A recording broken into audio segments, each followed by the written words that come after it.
Hey, how's it going? There were a few questions about tool lengths and the tool offset library in the Centroid CNC 12 software. So I am just going to try to do a quick video here and talk about how I touch off tools and how I use the tool offset library in the Centroid CNC 12 software. So before I get going, first disclaimer is read the manual. There's really nice directions in the Centroid CNC manual that tell you how to do this. I would recommend reading it, and I'm going to try not to say anything that's in conflict with this because their instructions are really good. So there's the disclaimer. Look at the manual and make sure you understand that. Now I'll try to explain to you how I do my thing. So all these tools, they are different lengths, obviously, and we're going to use the software to compensate for their differences in length. The Centroid software and their manual, they recommend the use of the master tool. And at first I didn't quite, I was thinking maybe I didn't like that idea or whatever, but after I, sat and thought about it, I've come to really like this method. So I'm going to just refer to this as the master tool method. And long story short, what you do is you pick a tool. And this tool is kind of like your reference tool. This is the thing that everything else is based off of. And what I did, I just built this tool. It's a 1/4-inch end mill. I don't ever actually cut with this tool.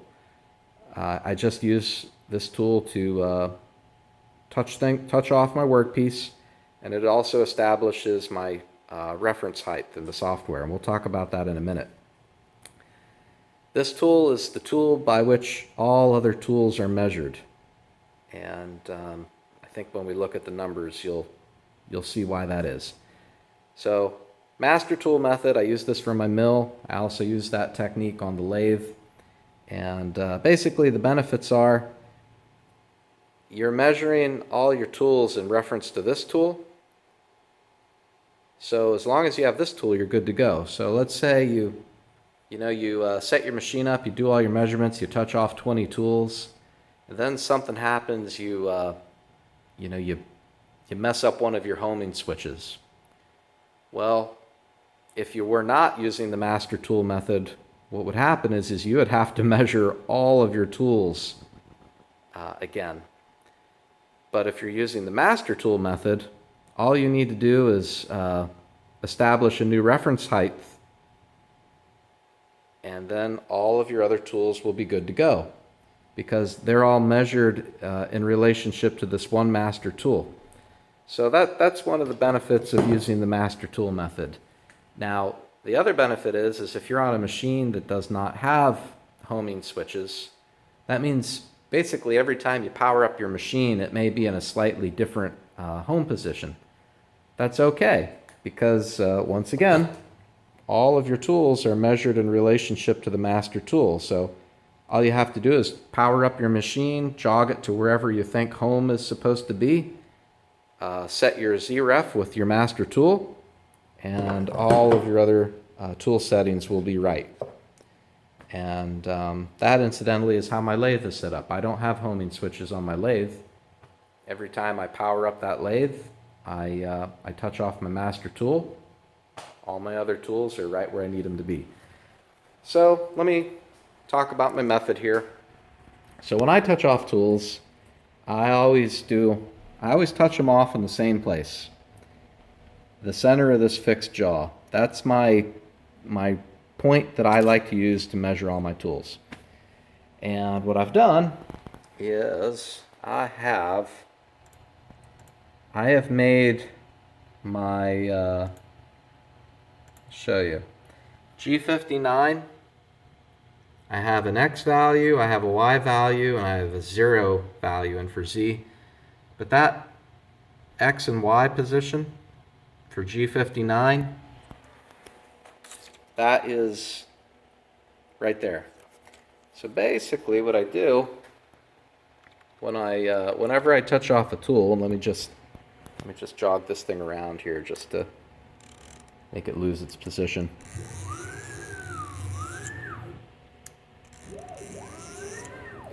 Whenever I touch off tools, I just command the G59 X0Y0. And I actually have that programmed on one of my macros. So I'm going to press this macro button and you'll see what happens. Let me focus. All right, so what I did,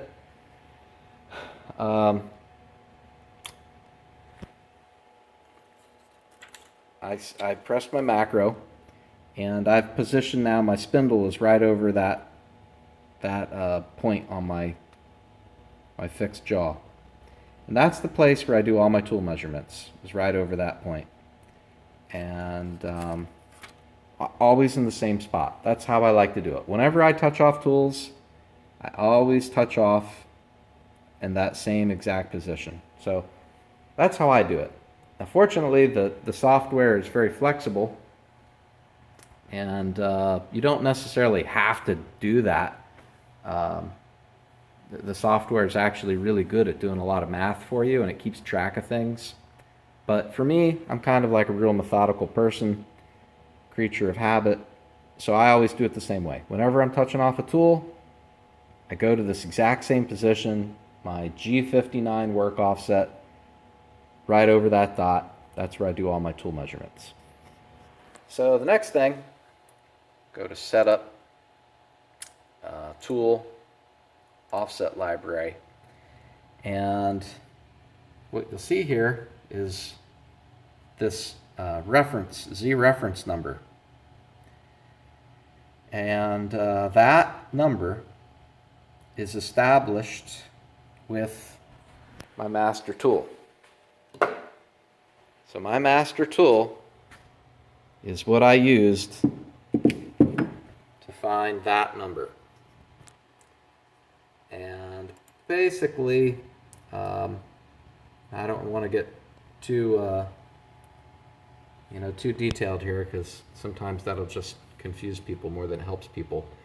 But that distance, negative 5.077, that's the distance that the machine has to travel from the home position to put the master tool on this surface. So let me just repeat that. Negative 5.077 is the distance that the machine has to travel from my home position, and I have a limit switch. That's why I keep saying that. So 5.077 is the distance the head has to travel to put the master tool at that location. So that reference height is based off my master tool. My master tool is tool number 1. This is important. Tool number 1 has no value loaded into the height offset. It's 0. Tool number 1 is all tied to this reference height. Now remember, I never cut with tool number 1. I could if I wanted to. It would all work out just fine. But tool number 1 establishes this Z reference value. There's no height offset for tool number 1. Now, let's look at tool number 3 as an example. This is my tool number 3. So this is actually pretty easy to see with these R8 collets, because I can stand them up next to each other. So tool number 3, when I measure tool number 3, it has a value of negative 6.012. And if you look at the tools, you can see tool number 3 is, well, it's exactly 0.6012 inches shorter than my master tool. So what's happening here is tool number 3, what the offset register is showing is the difference in length between tool number 3 and the master tool. So hopefully that makes sense. Tool number 3 is, I know you can't eyeball it, but tool number 3 is exactly 0.6012 inches shorter than tool number 1. And that's why the offset value for tool number 3 is negative 0.6012. And just for giggles here, let me pull up tool number 4. Stack this up here. Hopefully these won't fall down while I'm talking. So you can see on the screen, tool number 4 is negative 0.0847. And if you look, so we got tool number 1, tool number 3, tool number 4. You can see tool number 4 is almost the exact same length as tool number 1. It's just slightly shorter.